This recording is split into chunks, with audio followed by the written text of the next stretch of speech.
Bismillahirrahmanirrahim. Assalamualaikum warahmatullahi wabarakatuh.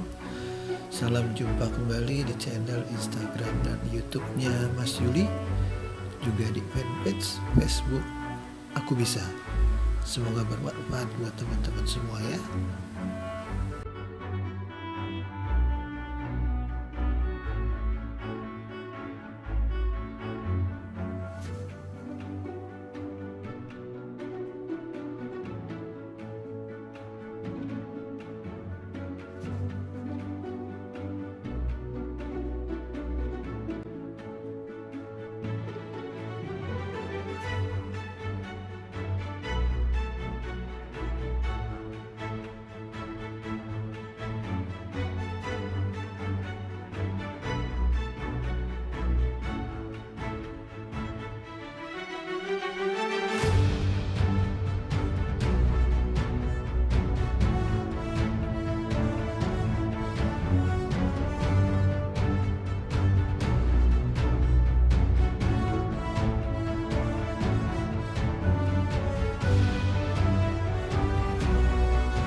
Oke, teman-teman mahasiswa, pada pertemuan 3 kali ini pertemuan yang paling sangat penting dalam mengawali perjalanan karir seorang wirausaha atau entrepreneur. Kita akan membahas tentang tangga atau level bagaimana seorang entrepreneur itu bergerak dari satu tangga ke tangga berikutnya sehingga seorang entrepreneur bisa sukses. Lalu materi yang kedua adalah tentang bagaimana fondasi ketika seorang entrepreneur fokus dalam hal membangun bisnis. Mudah-mudahan bisa disimak dengan baik teman-teman semua ya. Menjadi seorang wirausaha sukses atau entrepreneur yang sukses itu ada beberapa tangga yang harus dilalui. Bahkan seorang Presiden SBY pernah mengatakan, wirausahawan adalah pahlawan sebenarnya. Pahlawan bisnis, pahlawan ekonomi, dan pahlawan pembangunan. Mengapa? Karena wirausahaan itu bukan hanya mencari dan menunggu peluang, tetapi mereka menciptakan peluang. Setelah slide ini, teman-teman akan menyaksikan sebuah film tentang Johnny the Quality Man. Mudah-mudahan menginspirasi bahwa seorang entrepreneur memiliki proses yang cukup panjang untuk menjadi sukses di bidangnya. Selamat menyaksikan.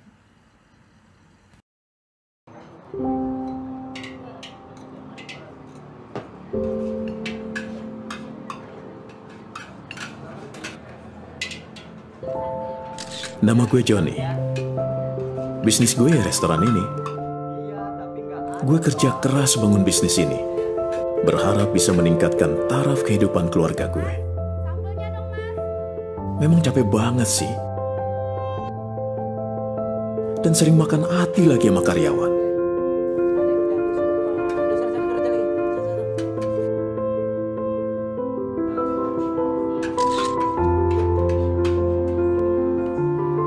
Tapi seiring waktu, taraf kehidupan keluarga gue memang menjadi lebih baik. Tapi ternyata, semakin ramai bisnis gue, justru gue malah semakin sibuk. Seperti tidak punya kehidupan. Semuanya tersedot sama bisnis gue.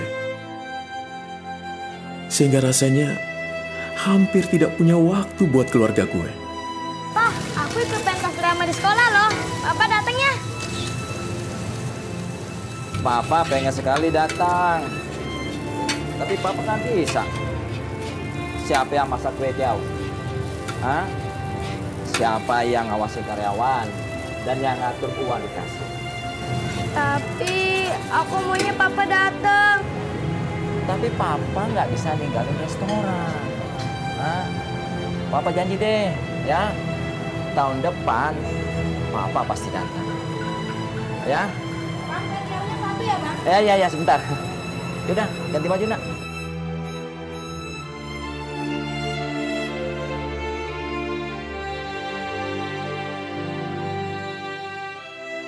Capek banget rasanya. Semuanya harus gue. Semuanya harus gue. Sering gue bertanya, memang harus begini ya kalau punya bisnis sendiri?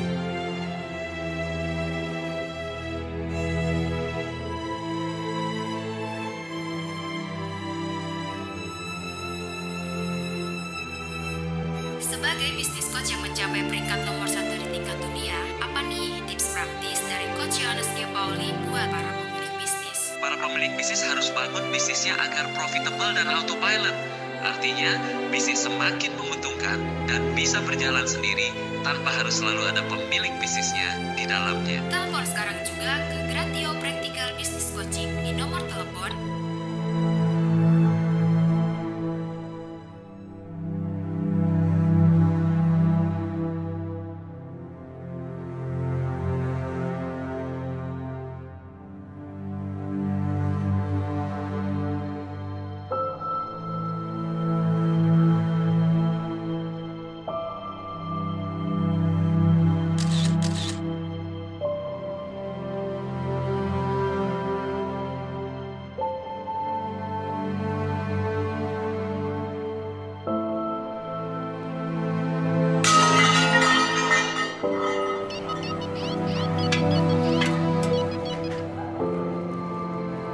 Ya, halo, ya.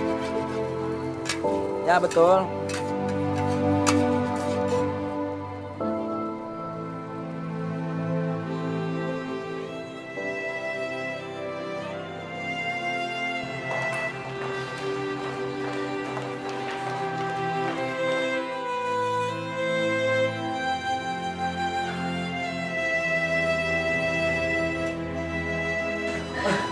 Bagaimana keadaan anak saya, Dok? Iya, Dok.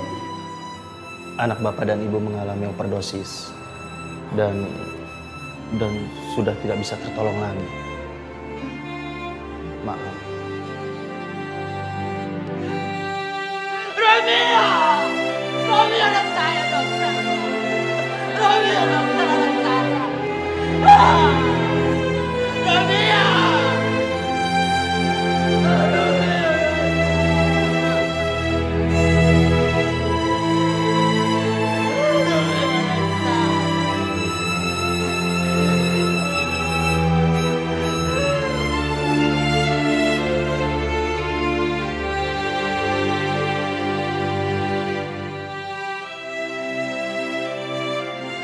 Begitu besar harga yang harus gue bayar demi bisnis gue. Kehilangan saat-saat yang begitu bernilai dalam hidup gue. Ternyata, berapapun banyaknya uang yang gue punya, gak bisa mengembalikan waktu.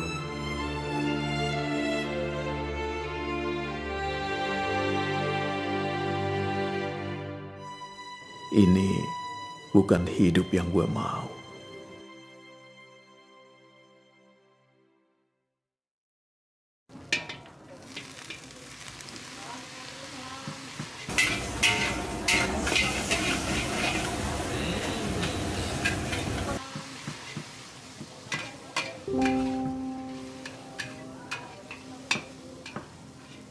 Walau gue merasa masih kehilangan, tapi sekarang gue sadar.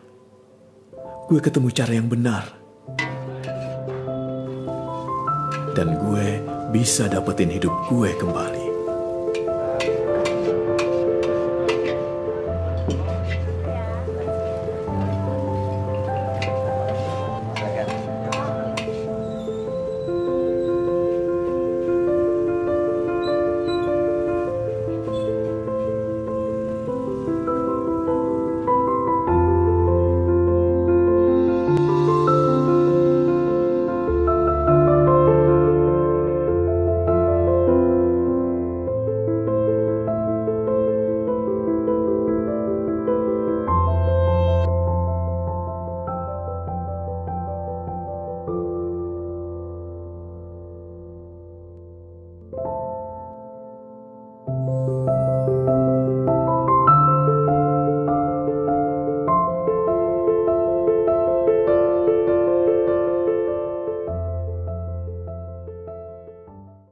Jadi saya akan bagikan ada 4 tangga di sekolah kehidupan ini yang akan dilalui oleh Johnny. Dan inilah ceritanya Johnny mulai masuk ke tangga yang pertama. Mari kita lihat. Johnny kemudian dia bawa ijazahnya, dia melamar ke sana kemari, datang ke kota besar, lalu kemudian ternyata susah sekali mencari pekerjaan, ya. Sampai satu titik di mana Johnny akhirnya ngelihat ada satu toko kue tiaw yang ada di emperan trotoar dan ternyata pemiliknya namanya adalah Jackie. Jackie masih masak kue tiaw sendiri di restoran kue tiawnya dia. Lalu Johnny kemudian menjadi seorang waiternya dia. Nah, bedanya adalah banyak karyawan-karyawannya Jackie. Waktu Jackie masak kue tiaw, itu basically hidupnya adalah ya ngeflow aja Jack. Jadi today is today, tomorrow is tomorrow. Sama. Jadi karena ngeflow aja Jack, bikin si Jackie hard eating, makan hati. Nah, di titik ini Johnny mulai menaiki tangga pertama dari sekolah kehidupan ini. Namanya adalah employee atau karyawan.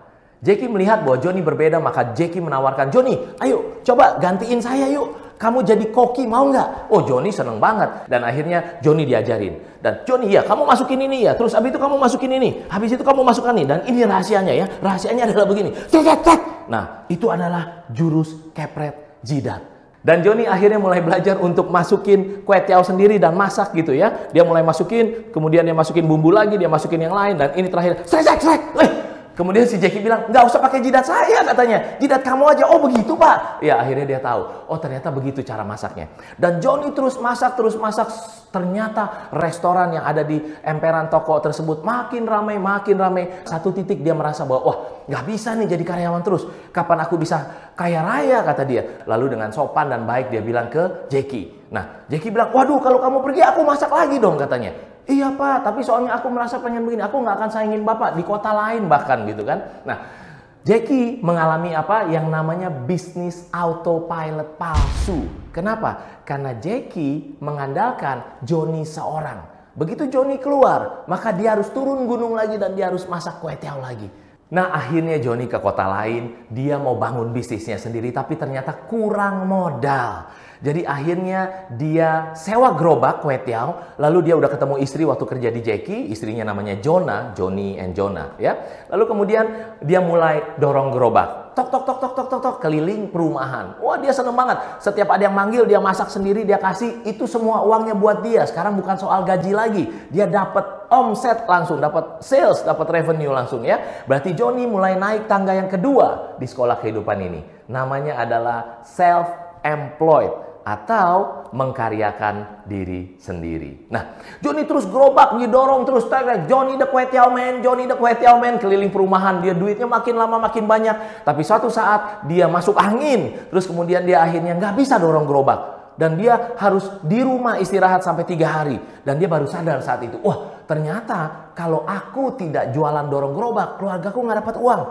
Wah, kita harus naik lebih tinggi lagi, kata dia sama istrinya Jonah. Nah, Johnny merasa mulai mau naik ke tangga yang ketiga, namanya entrepreneurs. Tapi ternyata tangga ini bukan ada di sini.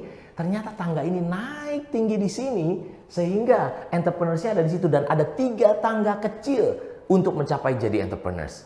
Dan dari 3 tangga tersebut, 2 tangga pertama itu adalah jebakan Batman.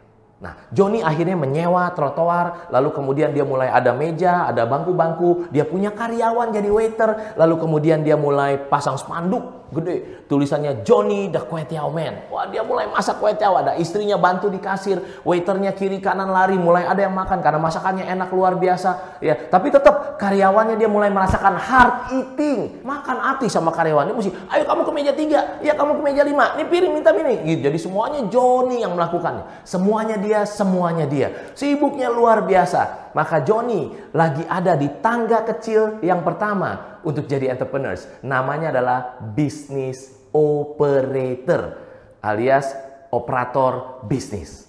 Nah, Johnny terus masak kue tiaw gitu ya. Nah, ada saatnya istirahat. Pada saat istirahat, Johnny nggak bisa istirahat. Kenapa? Karena customer banyak. Karyawannya kan mau istirahat. Jadi Johnny bilang, ya udah kamu istirahat semua, nggak apa-apa. Saya ngelayanin semuanya. Wah, Johnny terus masak. Nah, karyawan istirahat, lalu kemudian karyawan bisa santai-santai, bisa senang-senang. Johnny titip makan, lalu kemudian pada saatnya istirahat, dia istirahat cuma 10 menit. Dia makan makanan yang disiram kuah, tapi kuahnya udah dingin. Pertanyaannya siapa yang jadi bos? 10 menit lagi gitu kan. Setelah itu karyawannya masih istirahat. Ada yang nonton TV, ada yang main catur sebelum buka lagi restorannya. Johnny harus ngapain? Johnny harus gulung kue tiaw.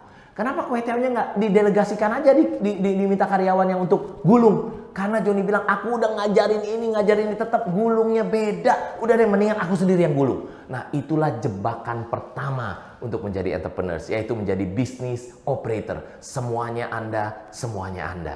Lalu kemudian Romeo, anaknya yang pertama, SD, datang menemui dia. Lalu kemudian Romeo bilang, kenapa Romeo? Papa, aku minggu depan, aku mau ikut pentas drama dan aku jadi pemeran utamanya, kata Romeo. Lalu Johnny bilang, oh iya bagus, papa ikut dong datang. Romeo, papa mau banget datang. Tapi kalau papa datang, ngomongnya sambil begini ya, kalau papa datang siapa yang jagain restoran? Siapa yang masak? Siapa yang jagain kasir? Siapa yang ngatur karyawan? Papa mau banget datang. Gini deh, tahun depan papa datang. Tapi kan tahun depan aku belum tentu jadi pemeran utama, Pak. Ya oke, nggak apa-apa deh. Kalau gitu tahun depan deh papa janji. Ya udah, kamu masuk, kamu istirahat dulu sana. Lalu kemudian Romeo-nya dengan muka sedih meninggalkan Johnny the Kue Tiaw Man. Johnny masih terus masak. Nggak lama kemudian anaknya yang kedua datang, namanya Juliet. Juliet datang bawa gambar berwarna yang dia gambar sendiri. Lalu, papa lihat deh ini. Apa itu? Ini gambar, aku gambar 1 jam tadi di sekolah. Oh iya, bagus banget. Kenapa? Karena begitu sibuknya Johnny the Kue Tiaw Man, dia bahkan nggak sempat ngelihat sampai 1 detik ngelihat gambar yang dibikin oleh Juliet. Lalu dia bilang, oke ya udah, bagus. Ya udah, kamu istirahat dulu deh sana. Papa lagi masak nih, kerja, berjuang buat kamu semua ya. Oke. Dan kehidupan terus berlanjut. Johnny terus melakukan jadi Johnny the Kue Tiaw Man. Johnny terus masak kue tiaw. Semuanya saya, kata dia. Dia jadi Superman di bisnisnya, ya. Dan yang terjadi adalah apa? Yang terjadi adalah omsetnya naik luar biasa, profitnya luar biasa. Dia bahkan sampai akhirnya dia beli ruko di belakangnya. Nggak cukup ruko, dia lebarin lagi rukonya 2, jadi 3, jadi 5. Terus dia bikin tower ke atas. Kenapa kok bisa begitu? Karena Johnny the Kue Tiaw Man omsetnya 1 T per hari. Dan kemudian suatu saat waktu lagi masak, istrinya teriak ke Johnny, Johnny, ya kenapa ma? Johnny, anak-anak kita udah lulus SMA katanya. Hah? Johnny diam 1 detik. Lalu kemudian tetap tangannya masih begini lagi ya. Kenapa kok cepet banget ma? Aku ingat waktu itu Romeo baru datang dan Romeo bilang pentas drama di sekolahnya. Lalu kemudian aku bilang tahun depan. Tapi ternyata tahun demi tahun lewat begitu saja. Lalu kemudian Juliet, aku masih ingat, bawa pulang, dia masih kecil waktu itu, bawa pulang gambar. Aku cuma lihat nggak sampai 1 detik, lalu aku bilang, iya papa kerja keras buat kamu dulu ya, kamu istirahat dulu. Tapi ternyata yang Johnny miss adalah apa? Golden moments. Anaknya tiba-tiba udah lulus SMA. Dia nggak ingat bahwa ternyata Juliet bikinnya 1 jam. Dan kemudian bahkan tulis di gambar itu, the best dad in the world. Ayah yang terbaik di dunia. Johnny miss semua itu. Tapi dia sibuk luar biasa di bisnis. Sibuk luar biasa. Lalu kemudian dia mulai bertanya. Oke mama, uang ada nggak? Ada pak, uang ada luar. Masuk ke mana? Sekolah iya, sekolah di mana? Sekolah di yang terbaik. Oke good. Mama udah beliin apartemen belum? Mamanya bilang, pak kita nggak cuma beliin apartemen. Kita udah beliin 1 tower apartemen per anak. Bayangin gitu, 1 tower per anak. Kenapa? Karena omsetnya luar biasa, bagus, luar biasa, profitnya luar biasa. Tapi semuanya masih harus Johnny, semuanya masih Johnny. Dan ternyata Johnny selama ini baru sadar, dia bukan business owner, bukan pemilik bisnis. Ternyata Johnny masih jadi business operator. Johnny semuanya Johnny. Ya punya banyak uang luar biasa, tapi ternyata nggak punya waktu. Dan kehilangan begitu banyak golden moments dalam hidupnya. Dan yang terjadi sama Johnny adalah dia bekerja inside the business. Di dalam bisnisnya. Johnny terus masak kue tiaw tapi dia nggak tahan. Dia bilang, ma kita punya banyak duit, kita hire aja manajer, kita hire aja direktur deh. Tapi ma aku takut, kata dia takut. Kenapa? Pertama takutnya kalau aku ajarin ma, berarti bisa jadi si karyawan ini akhirnya di hijack kompetitor, ya kan? Atau yang kedua ma, dia keluar dari bisnis kita, lalu kemudian dia bikin bisnis sendiri dan jadi kompetitor. Nah, itu yang ditakutin sama Johnny. Tapi mamanya bilang, Pak, tapi mau sampai kapan begini? Semuanya saya. Ya betul, Ma. Ya udah kita hire deh. Akhirnya Johnny pasang iklan lowongan gede-gedean di segala media. 2.000 koki hotel bintang 5 melamar untuk menggantikan Johnny the Kue Tiaw Man. Lalu kemudian Johnny mulai tes satu-satu, tapi ternyata nggak ada yang enak. Dia bilang, Ma, udah nggak ada yang enak, Ma. Udah aku aja deh. Mamanya injek kakinya, Pak, kita harus cari manajer atau direktur. Kalau nggak kamu nggak punya kehidupan. Ya udah deh, Ma. Kayaknya yang ke 2.000 ini lumayan deh. Oke. dia tanya, berapa gaji yang kamu mau? Manajernya sebutin sebuah angka. Dia kaget, mah angkanya segitu. Udah mendingan aku aja daripada bayar orang segitu, mendingan aku aja terus deh yang begini. Mamanya injek kakinya Joni lagi, lebih keras lagi. Dia bilang, daripada kamu nggak punya kehidupan, udah kita bayar aja gajinya. Oke, ya udah diterima akhirnya. Nah di titik ini Joni mulai naik tangga kecil kedua menuju entrepreneurs. Ya, namanya adalah business manager. Belum jadi business owner, masih jadi manajer di bisnisnya sendiri. Lalu koki hotel bintang 5 mulai masak buat Joni. Lalu Joni mulai liatin, ternyata yang menarik, customer lamanya begitu datang, tahu bukan Joni yang masak. Semua angkat tangan bilang, Joni, saya maunya kamu yang masak, saya nggak mau dimasakin. Tapi dia bilang, ini hotel bintang 5 loh, kokinya yang masak. Enggak, saya maunya Joni. Oh kalau enggak udah deh, saya sama teman-teman saya nggak balik lagi nih. Waduh, dia mulai takut. Akhirnya dia bilang, ya udah nggak apa-apa deh, saya aja yang masak, kamu liatin. Nah, koki hotel bintang 5 yang gajinya luar biasa tinggi, hanya bikin potong-potong bawang, potong-potong hal yang lain, lalu kemudian lemparin, kasih ke Joni, dan tepok-tepok Joni. Bilang, Pak Joni memang luar biasa, kamu punya talenta masak Pak, terus aja masak Pak. Wah Joni cuma ditepok-tepok doang, dan terus masak. Dan apa yang terjadi? Kalau misalnya customer baru datang, dia coba kasih ke koki hotel bintang 5, ternyata customer baru banyak yang tidak balik. Dan kalau dilihat wajahnya saat makan, nggak se-happy waktu makan Joni yang masak. Joni mulai takut dan akhirnya terus kembali Joni yang masak. Punya si manajer, punya si direktur. Tapi semuanya masih dia. Nah karena semuanya Joni yang masak dan karyawannya tetap masih, iya meja 23, iya meja 40, iya meja 200. Wah semuanya masih Joni. Dia hard eating. Makan hati, tapi kali ini hard eatingnya stadium 4. Kenapa? Karena udah bayar gajinya gede banget. Udah ada manajer, udah ada direktur, tapi semuanya masih Joni.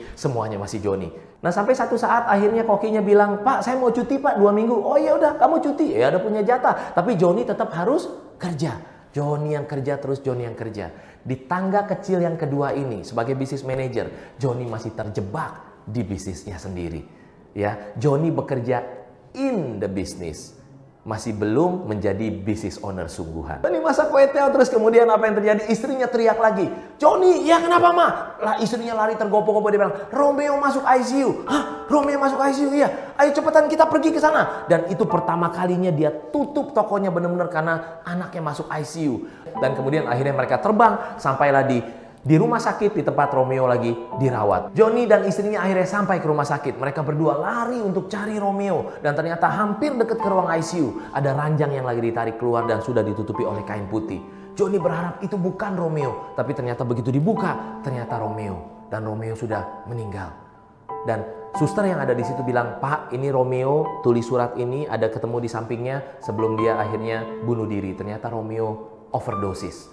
Lalu kemudian Joni dengan nangis dan istrinya baca surat itu. Ternyata apa? Intinya surat itu bilang Romeo sangat butuh waktu dan perhatian dari kedua orang tuanya. Tapi kedua orang tuanya begitu sibuk di bisnis. Saya nggak punya waktu dan akhirnya pergaulannya salah. Dan akhirnya meninggal karena overdosis. Dan Joni begitu remuk hatinya membaca surat itu. Belum selesai di situ, dia lihat ke kanan, ternyata ada Juliet di situ. Juliet lagi nangis terseduh-seduh. Dia tanya, kenapa kamu nangis terseduh-seduh? Lalu Juliet bilang, Pak maaf. Kenapa maaf? Aku hamil Pak. Juliet hamil di luar nikah. Siapa ayahnya? Nggak ada yang tahu siapa ayahnya. Di saat itu berapapun uang yang Joni punya, nggak bisa membeli kembali dan mengembalikan waktu. Yaitu pada saat Romeo datang untuk pentas drama masih kecil. Pada saat Juliet datang dan memberikan gambar untuk dikasih lihat ke ayahnya. Nggak ada yang bisa membeli itu. Joni sedih luar biasa. Semua kerja kerasnya belasan tahun sia-sia belaka dan hasilnya seperti ini. Joni tapi harus kembali ke kehidupannya. Dia kembali buka bisnis, dia mulai masak kue teo lagi. Semuanya Joni, semuanya Joni. Dia masih punya manajer, masih punya. Dia punya direktur, punya. Karyawannya banyak, punya. Uangnya masuk banyak, Tapi ada yang hilang di dia. Dia makin menua, rambutnya makin putih, dia makin kehilangan harapan. Dan dia sedih sekali menjalankan hidupnya. Dan satu saat istrinya teriak lagi, Joni katanya. Kenapa? Karena customer nunggu. Joni belum jadi masak kue teonya. Lalu istrinya sampai lari ke tempat masak kue teo. Dan Joni masih berdiri di situ. Joni masih berdiri dan kemudian istrinya coba panggil Joni. Joni, kenapa nggak jadi-jadi? Ternyata Joni mati berdiri. Bayangkan betapa ironisnya itu. Anda boleh punya bisnis luar biasa. Anda boleh punya uang luar biasa banyak, tapi kalau Anda nggak punya waktu, Anda bilang Anda berjuang untuk keluarga Anda bilang begitu. Tapi bukankah ironis kalau Anda berjuang untuk keluarga yang tidak begitu mengenal Anda? Kita harusnya mengatur bisnis, jangan sampai bisnis mengatur hidup kita. Dalam hidup Johnny, akhirnya Johnny hanya berhenti di tangga kecil kedua menjadi entrepreneur, yaitu business manager. Di atasnya padahal ada tembok yang begitu tebal yang harus kita tembus, breakthrough, sehingga kita mencapai tangga kecil yang ketiga yang disebut business owner atau pemilik bisnis. Nah, kalau Anda sebagai pemilik bisnis, Anda harusnya bekerja on the business, ya, sehingga bisnis Anda bisa autopilot, bisnis bisa berjalan sendiri tanpa harus selalu ada pemiliknya di dalamnya. Setelah itu Anda akan naik lagi ke tangga berikutnya, yaitu menjadi investor, di mana Anda bekerja outside the business. Apa yang terjadi dalam hidup Johnny? Apakah Anda kenal sekali dengan Johnny the Kway Teow Man ini? Atau Anda sangat kenal Johnny the Kway Teow Man ini? Kalau iya, saya sarankan Anda, mari kita bangun bisnis kita untuk menjadi bisnis yang autopilot. Bisnis bisa jalan sendiri, pemilik bisnis bisa jalan-jalan. Seperti pada pertemuan-pertemuan sebelumnya, tugas pekan ketiga kali ini adalah teman-teman mahasiswa saksikan kembali film Johnny the Kway Teow Man yang ada di atas. Lalu apa yang terjadi di sana dan apa yang seharusnya dilakukan oleh Johnny. Lalu yang kedua, berikan contoh strategi marketing pada salah satu bisnis di bawah ini. Pilih salah satu dan sebutkan nama produknya. Ditunggu paling lambat H-1 sebelum pertemuan keempat. Semangat mengerjakan.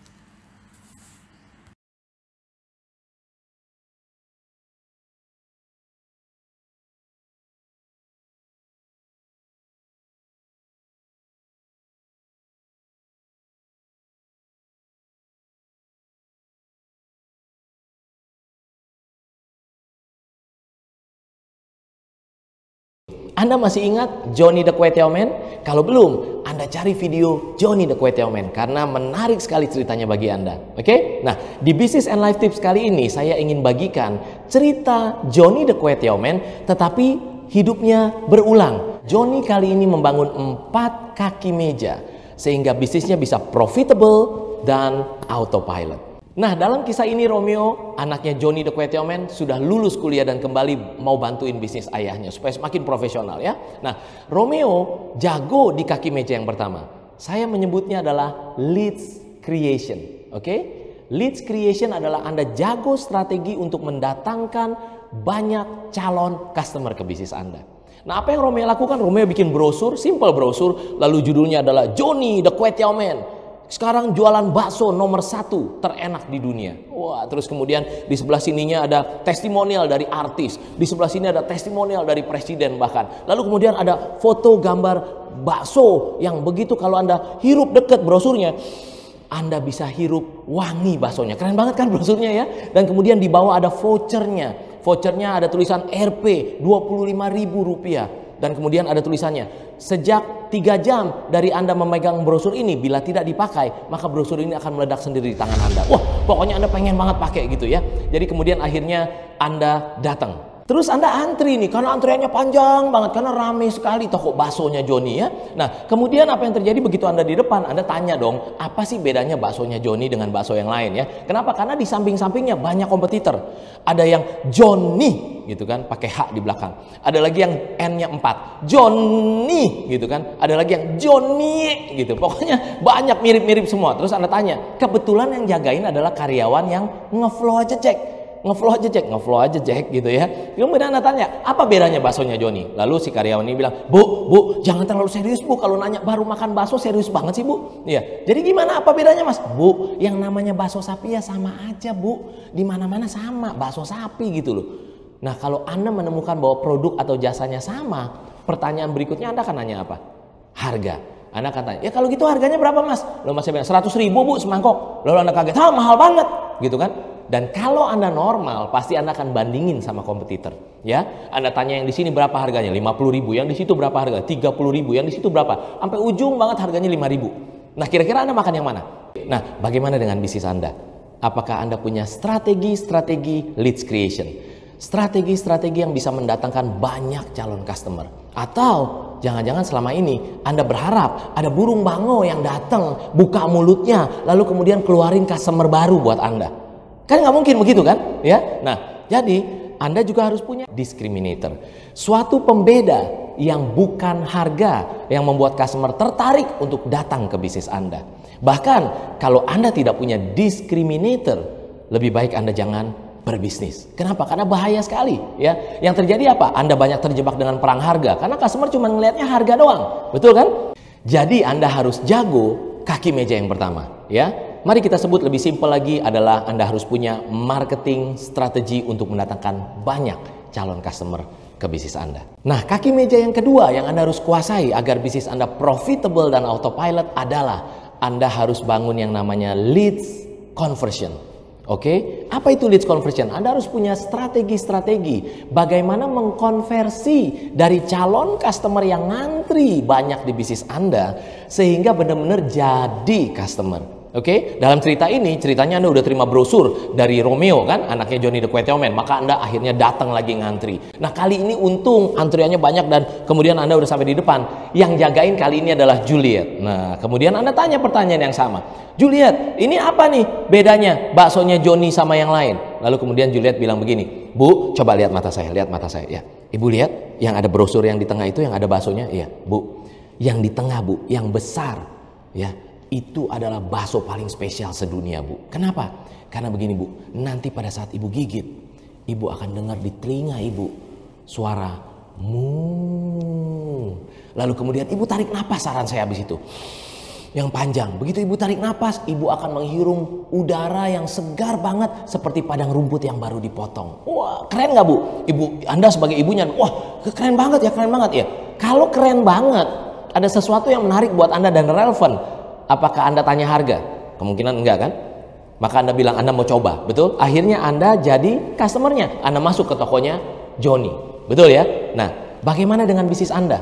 Berapa banyak dari calls in, telepon masuk ke bisnis Anda yang Anda udah carinya luar biasa, tapi nggak digarap dengan baik. Akhirnya leads atau calon customer hilang begitu saja. Berapa banyak Anda punya sales team yang mungkin canvassing ke sana kemari, buka pasar, tapi ternyata nggak jago sales strategi, sehingga akhirnya ya udah yang ada adalah hanya sekedar visit.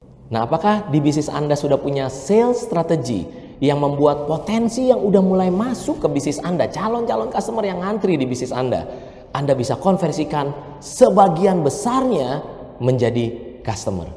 Setelah Anda sangat menguasai leads conversion, artinya calon customer udah ngantri banyak banget, lalu kemudian Anda bisa mengkonversinya menjadi customer, maka kaki meja ketiga yang Anda harus kuasai adalah customer and supplier fulfillment. Artinya Anda harus punya sistem yang benar-benar jalan, 3 kali benarnya ya, karena benar-benar harus praktis dan jalan, sehingga operation Anda betul-betul rapi, sehingga menyenangkan customer Anda, dan satu lagi Anda juga menyenangkan supplier Anda. Dua-duanya sangat penting buat bisnis Anda. Oke? Nah, kembali ke cerita ini, Anda kemudian masuk. Nah, tapi yang terjadi di bisnisnya Johnny, kadang-kadang baksonya terlalu empuk, kadang-kadang baksonya terlalu keras. Nah, apalagi ada satu cerita pas Anda masuk, ada satu serangga yang katanya mitosnya paling enak kalau bunuh diri di baksonya Johnny. Maka dia lompatlah dan dia bunuh diri, lalu dimasukin sama manajernya Johnny jadi bakso. Dan dia dikirim ke meja 29 gitu kan. Lalu waiternya anterin ini bakso ke meja Anda. Anda udah deg-degan pengen cobain, beneran unik apa enggak gitu kan. Lalu Anda ambil bakso yang paling gede yang di tengah, lalu Anda mulai gigit. Set, begitu Anda gigitan pertama, benar loh, Anda dengar di telinga Anda ada suara wah, luar biasa Anda. Kok bisa ya gitu ya. Terus kemudian Anda ingat kata Juliet kan, harus tarik napas panjang. Anda tarik napas. Begitu Anda tarik napas panjang, waduh, ternyata harumnya seperti padang rumput yang baru dipotong. Wah, seger banget. Anda bilang ini keren banget, betul ya. Nah, akhirnya ternyata yang Anda tidak tahu adalah di tembok-tembok itu Johnny menyewa orang untuk duduk yang warnanya sama dengan tembok. Begitu Anda makan bakso, dia teriak begini, mu, terus kemudian dia sembor. Jadi akhirnya Anda menikmati. Ya nggak apa-apa kan, selama kreatif aja gitu kan ya. Lalu kemudian Anda terusin makannya. Anda udah excited banget. Anda makan bihunnya, suapan ketiga makan, kresek. tiba-tiba crunchy. Kok garing begini? Ada apa? Begitu Anda lihat, ada serangga yang tadi bunuh diri. Hah? Lalu Anda panggil waiternya. Waiter, sini. Ini kenapa? Ada apa nih? Waiternya karena ngeflow aja Jack, jalannya begini. Ya kenapa Bu? Ada apa Bu? Terus kemudian waiternya tanya, ada apa Bu? Ini kamu lihat ada apa nih? Lalu kemudian waiternya lihat, oh ada serangga Bu. Gila, enak aja ada serangga. Saya nggak bisa terima ini. Katanya ini kan bakso enak segala macam. Kenapa ada serangganya? Panggil manajer. Lalu manajernya cepet-cepet datang. Untung jalannya nggak seperti waiter yang tadi ya. Langsung dia tanya, kenapa Ibu? Ini kamu lihat di baksoku ada serangganya. Lalu ternyata malah manajernya senyum-senyum. Kenapa kamu senyum-senyum?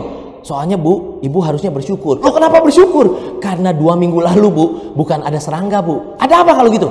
Ada tikus putihnya Bu. Nah kalau Anda nggak jago di customer and supplier fulfillment, operation Anda berantakan, maka produk dan jasa Anda tidak seperti yang Anda harapkan. Bahaya. Itu adalah cara tercepat untuk bangkrut. Kenapa begitu? Karena kalau Anda jago di leads creation, Anda jago di leads conversion, semakin banyak orang yang tahu tentang bisnis Anda, banyak orang yang semakin tahu tentang produk dan jasa Anda, tapi produk dan jasa Anda ternyata belum bagus seperti yang Anda mau, karena belum tersistemasi dengan baik, belum profesional. Makin banyak kan orang yang makin tahu kejelekan dari produk atau jasa Anda. Jadi Anda harus kuasai kaki meja yang ketiga ini, customer and supplier fulfillment. Artinya Anda harus bikin sistem yang benar-benar jalan. Nah lalu siapa yang belum disenangkan? Yang belum disenangkan adalah pemilik bisnis. Makanya kaki meja keempat namanya adalah shareholders fulfillment. Oke, si pemilik bisnis harus disenangkan. Gimana caranya nenginnya? Ya udah pasti harus profit, harus cuan gitu kan, harus dapat banyak duit. Berarti Anda harus tahu bagaimana betul-betul melihat bisnis Anda dari sisi finansial atau keuangan. Nah, di cerita Joni ini, untung istrinya Joni namanya adalah Jonah, dan ternyata dia hitung ketemu profit and loss, laporan rugi laba per mangkok. Ternyata terlalu mahal kosnya sehingga rugi. Semakin jual banyak mangkok semakin rugi. Karena Joni ingin baksonya terenak sedunia, maka dia pakaiin daging sapi kebanyakan. Untung istrinya hitung, dan ternyata akhirnya dia harus lihat ulang lagi sehingga rasanya tetap sama-sama enak tapi menguntungkan karena bisnis harus profitable. Nah, bagaimana dengan bisnis Anda? Berapa banyak dari Anda pemilik bisnis yang Anda jalanin cari omset, cari sales, cari omset, cari sales, tapi Anda nggak tahu loh. Jangan-jangan Anda pakai manajemen baik kayaknya. Berapa persen Pak profit Bapak? Ya kayaknya sih sekian persen ya. Kayaknya. Padahal bisnis itu kan Anda investnya nggak pakai uang monopoli kan? Anda pakai uang beneran kan? Dan ini adalah bisnis penting Anda, betul? Iya. So jadi kita harus benar-benar tahu indikator keuangan. Kita harus tahu papan skor apa yang harus kita lihat. Kita harus tahu poin-poin apa yang harus kita lihat di financial sehingga kita tahu bisnis kita sehat atau enggak. Ada yang salah apa enggak? Oke? Nah, itu adalah kaki meja yang keempat yang namanya adalah shareholders fulfillment. Nah, apakah ini udah jadi meja? Belum kan? Apa yang kurang? Ayo. Yang kurang adalah top table-nya, ya, meja atasnya, betul kan? Dan kita menyebutnya adalah team creation, team conversion, dan team fulfillment. Nah, banyak dari Anda pemilik bisnis yang bingung, Coach, aku mau rekrut karyawan tapi nggak tahu caranya, Coach. Cari karyawan bagus susah. Nggak usah cari karyawan bagus, cari karyawan aja susah menurut Anda gitu kan? Iya, kalau Anda tidak tahu cara praktisnya. Lalu kemudian Anda juga takut, Coach, kalau kita training, Coach, kita latih jadi makin pinter, Coach, kemungkinan dia akan apa? Dia akan direkrut sama kompetitor. Aduh, atau dia bahkan keluar dari bisnis kita, dia jadi kompetitor kita. Dan satu lagi adalah, Coach, mau nyenengin tim, Coach. Aduh, sekarang aja begini aja kita hard eating. Apalagi kalau misalnya Anda diminta untuk menyenangkan tim, karyawan Anda disenangkan lebih lagi. Apalagi kalau Anda mau bikin jadi, oh ada campaign power nap, boleh tidur siang. Waduh, Coach, kata Anda, Coach Yohanes, di bisnis kita, Coach, kita nggak usah bikin kampanye tidur siang, Coach. Udah tidur siang sendiri, kelamaan lagi. Betul begitu? Ya begitu. Kenapa? Karena Anda belum tahu cara praktisnya. Nah, para pemilik bisnis, Anda harus stop jadi Superman. Karena semuanya Anda kayak Johnny the Kwetiau Man. Anda harus bangun super team dan stop jadi Superman. Betul? Kita nggak akan bisa punya bisnis yang semakin profitable dan autopilot kalau kita nggak bangun super team. Nah, sekarang mari dibalik. Kalau Anda jadi calon karyawan, Anda lagi cari pekerjaan. Pertanyaannya, Anda mau nggak bekerja di bisnis Anda sendiri? Saya udah duga jawabannya, betul? Berarti berapa banyak yang harus kita benerin mejanya ini supaya bisnis kita semakin menarik bagi para karyawan-karyawan bagus, dan kita harus training mereka sehingga mereka semakin pinter, dan kemudian akhirnya kita juga harus senangkan karyawan sehingga sama-sama kita bangun bisnis ini semakin besar lagi. Nah, tentu meja ini harus punya fondasi ya. Nah, fondasinya saya menyebutnya business foundation. Nah, business foundation terdiri dari dua. Yang pertama adalah your belief. Apakah Anda percaya bahwa Anda bisa bangun bisnis Anda autopilot? Karena saya percaya kalimat ini yang bilang, in this life, you get what you believe. Dalam hidup ini, Anda dapat apa yang Anda percayai. Dan yang kedua adalah di business foundation, Anda harus menggunakan your time. Anda harus invest waktu Anda. Kenapa? Karena success is not an instant. Success is a process. Butuh waktu proses. Nggak ada yang instan. Yang instan selalu tidak baik. Yang instan selalu tidak sehat. Betul? Jadi butuh waktu Anda di awal-awal untuk bangun 4 kaki meja ini sehingga bisnis Anda jadi profitable dan autopilot. Dan baik, akhir dari pertemuan ketiga ada kuis harian yang teman-teman harus selesaikan ya. Silakan disimak. Tugas pertama atau pertanyaan pertama dan pertanyaan yang kedua. Ditunggu hari ini sampai dengan jam 13. Terima kasih atas partisipasinya. Wabillahi taufiq wal hidayah. Wassalamualaikum warahmatullahi wabarakatuh.